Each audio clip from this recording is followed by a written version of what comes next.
当您的飞机在使用的过程当中，突然间出现不正常的声音，好比像是齿轮磨到铁的声音的时候，请注意，这个时候呢，将飞机的电源关闭，以左手抓住飞机，右手抓住 BE 的风叶夹，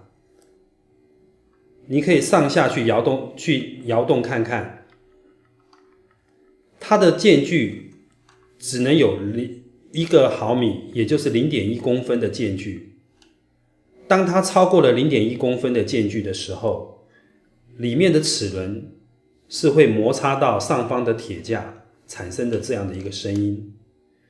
这种情形，如果它间隙过大的时候，会造成飞机内部的机件损坏。当您在自行判断它是间隙过大的时候呢，您可以请我们的客服人员以及我们公司的维修人员帮您做调整。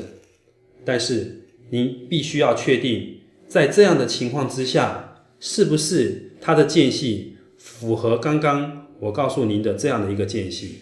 这是产生内部异音最主要的原因。